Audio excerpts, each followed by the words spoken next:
Oh, congratulations, first off, on the Walk of Fame, Hollywood Walk of Fame. I watched the things. You had a lot of great people come out to support you, and of course your wife and everything. Yeah, it was very good, but I didn't care about it. So we define the white folks as, so I guess, white Anglo-Saxon Protestants, or is it like... oh, I don't get into that. I say white folks. White folks, okay. So if... And I know all white folks ain't white. Okay. I tell white folks that. If you can't get on the phone and call the stock market and determine if you're going up or going down, you're white. So, I mean, is there such a thing as an Illuminati? Is there an Illuminati? If you know about it, it's not. It's bullshit. Okay. The real things that come, most black folks don't know about. The Illuminati, black folks can't even read or write, know about the Illuminati. It's like the boule. Talk about black folks. Well, tell me what business they own. What company they own. They'll sit around talking about the boule, huh? What goes behind that? Okay? It's the stuff they put out, man. Now, how deep does it run? I mean, you were talking about how the starved rock thing you talked about in the last clip, that encounter that you had, getting fame, like a lot of people watching it dream of the kind of success that you had. They're the number chump stuff, man. They're number chump stuff. Who was the number one baseball player in history of baseball 100 years? You don't know. You don't give a damn about that. The word fan means the Latin word, fanatic, huh? And while we talking about it, Notre Dame's playing somebody today. Georgia's playing Alabama. Whoever wins, the white team will tear up the town. But it's okay to ride behind a silly game. But when you shoot my dad and my son in the back of the head 40 times, that's off limits. Okay? They do it all the time. Every time the game is won. I never understood why the winners ride. Okay? So this is the game. Martin Luther King will be remembered as long as somebody's on the planet. Athletic stuff is, I don't even mention their name. Right. No, but I'm talking about in terms of, like, I read your book, Nigger. Yeah. And I read Callous of the Soul. Yeah. And I love both books. Yeah. I mean, you've led a fascinating life. But there seems to be a transformation, like at the end of Nigger, you're still riding the fame. Like, it's a success story in a way that kind of reinforces the American dream. Like, I came from humble beginnings and I became... Yeah, but that's you. I never said that. Okay. I never said that. Okay, so what? I've always been listed in the phone book. I never had a bodyguard. The filthiest people on this planet is athletes and entertainers, okay? You, with this show, have done more for the humanity than 99% of all the athletes and entertainers on the planet. But they've even tricked you to believe that you ain't nothing but doo-doo and they something big. They ain't nothing but a piece of shit, man. All of them, a handful of them will break through, like Ali. A handful of them will break through. Right. But what I'm getting at is that you traded it all. You traded all the money and the success and funneled it into the movement. That was me. This had nothing to do with no damn coach. Okay. Huh? I wasn't controlled by white folks. Huh? Black folks made me. Man, I'm in a little club making $5 a night, 3 nights a week. Huh? When I wasn't funny. See, I was the laugh at the party. I was the party clown. Most black folks can do that. What's the difference between that and a comedian? Time and time. What you doing here now? You know, you can just walk in here and say, people sit and say, wow, man. No, you prepared for this. You knew what this was going to be about. You read the books. Huh? So you just don't jump in here and start doing it. Right. Well, that's the same thing with athletes. When I see football on Sunday, I see slavery all over again. The Negroes in the field picking cotton with a ball, and the white folks sitting on the bench with a clipboard trying to act intelligent. You crazy? So that's what this is about. but it's weak in spirit, weak in heart. Ain't nothing going for you. So I got to reach for something. My family didn't do it. My children did. So I got to reach at something, huh? And them children better not make no noise while I game was on. Dad said, be quiet. This is about. Nobody care about it. But do people want money and success, that illusion, so much that they're willing to sacrifice? I mean, like one of the things you said, I mean, you were in the belly of the beast at one point. You were playing everywhere, Jack Parr, Playboy clubs. At one time, I was making more money than Frank Sinatra. White folks didn't make me. The agents I was with didn't know about me until I was big. It's the black folks that came. $5 a night. Didn't cost nothing to get in. 35 cents a bottle of beer. You could sit through 3 shows. Why am I so powerful? I refused to do the same show over the next show. So I could start flat-footed last night and done 12 hours. I almost got out of show business. Dick Shawn. I went to see him downtown. I had to sit at the bar and had no money. So I wasn't under no drink minimum. So I got there and I talked to the black guy that walked through the men's room. White, stuff off your shoes. So I came back the next night. He said, how you like the show? I said, I was sad, man. I decided last night I was going to get out of show business. I saw this genius. He said, Big Sean? Man, he been doing that same shit for the last 30 years. I didn't know that. I didn't know that white folks' time is too valuable to sit through 3 shows. Huh? So he been doing that same thing. He had a thing where he flip a cigarette. And when he get over there, cigarette falls on his lips. I don't see the ones he missed. I said, wow. Crying. Not jealous. Just, he told me that. So I went back in the show business. Nobody knew. Mm-hmm. Nobody knew. But the fame, I mean, like some people, they feel like you almost have to sell your soul to get fame, or is it just hard work, or is it luck, is it consequence, is it? No, most of us in sold our soul. We just call it something else. I don't know about you, but I know when I was young and the girls would go to pee and we'd put more whiskey in. So the next day, I don't know what got into me, I did.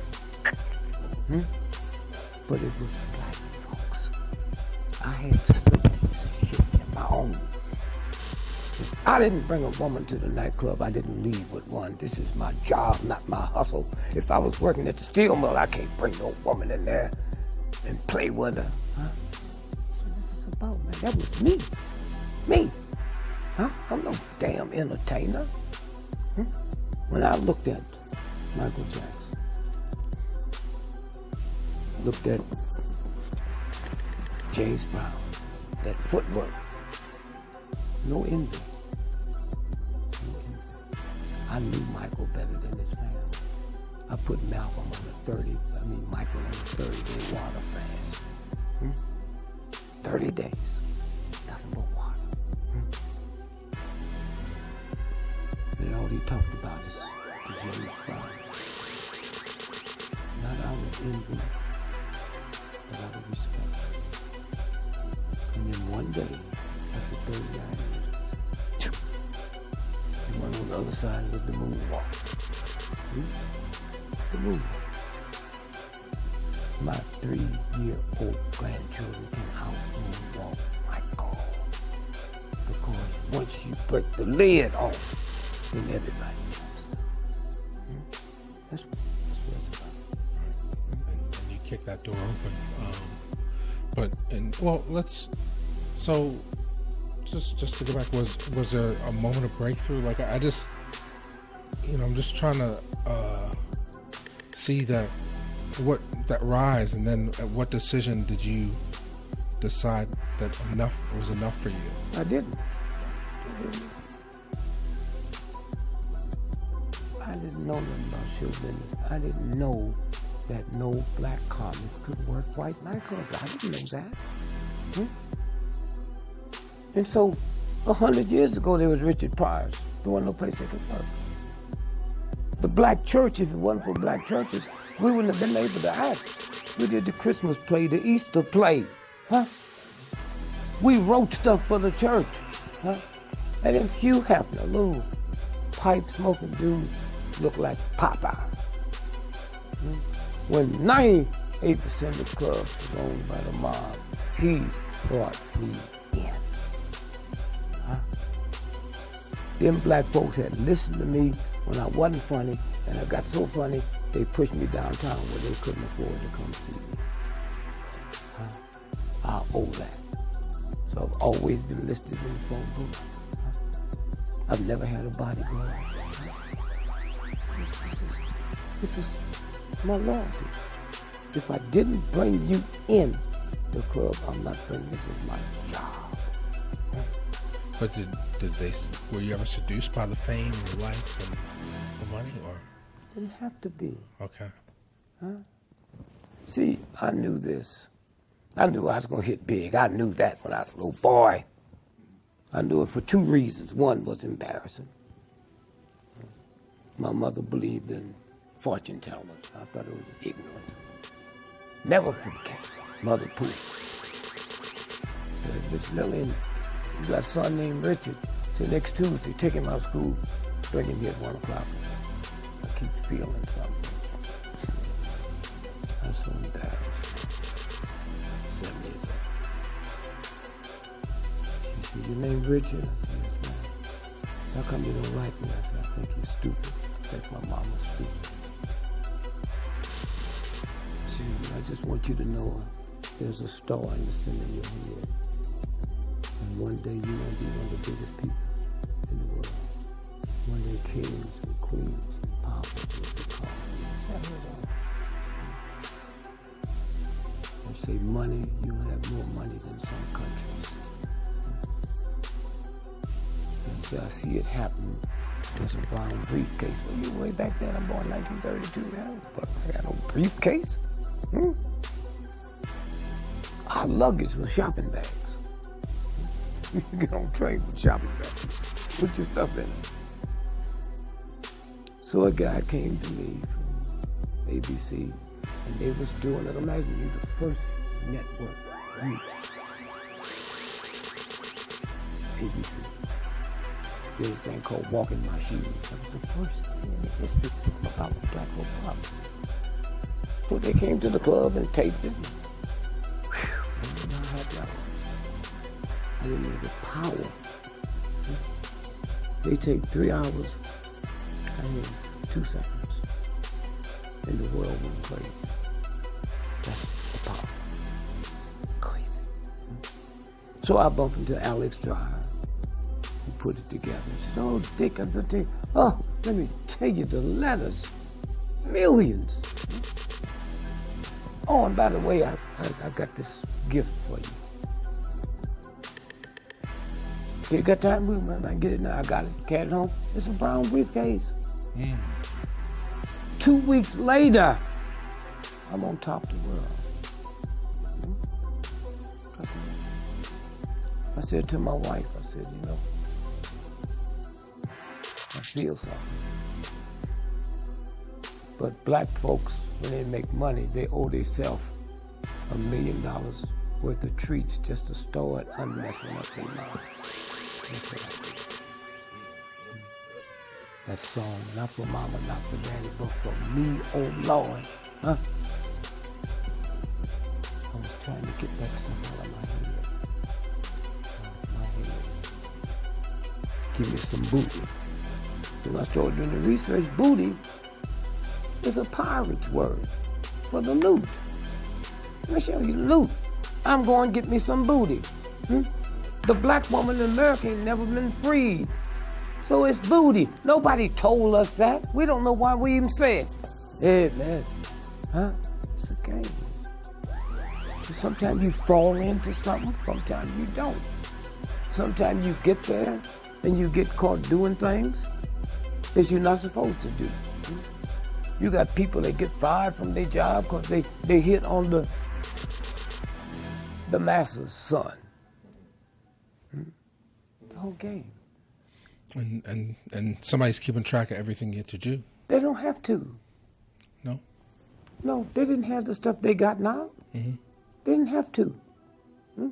That's why you know if you believe ISIS ain't us, you're a fool. You're crazy. If you believe them black pirates 3 years ago, Somali, they don't have 5 yachts in the whole country, but they taking on the greatest navies in the history of the planet, and we go for that. Why not? Why not? It's a game. It's like when I was a little boy, if you were colorblind, you couldn't go in the military. That's what black folks, it was a job, man. Medical insurance. So one day, the Air Force, hello Air Force, and they found out colorblind people couldn't see camouflage. So right now, if you were colorblind, you can't read and write, never been to school, you go in as a captain making $1,000 more a month than a real captain. Because when you look over there, you see the shit. Here. Now, the bull is colorblind. Right? So what's the red power about?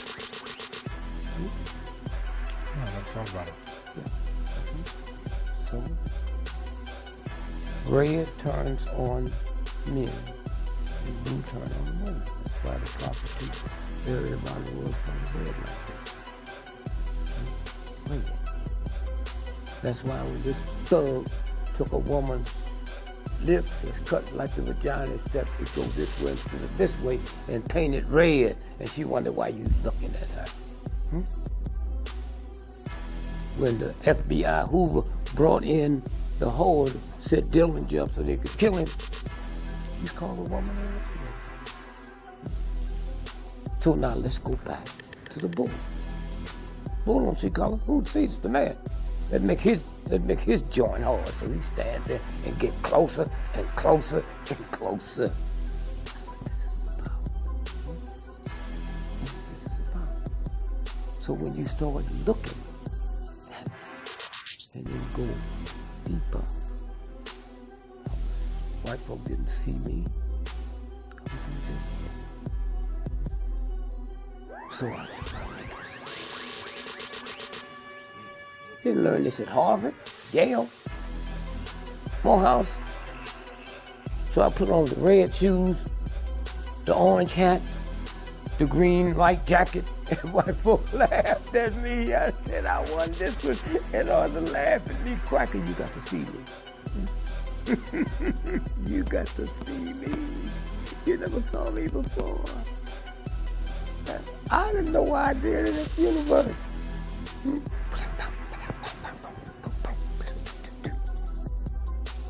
White folks love Bill Cosby so much.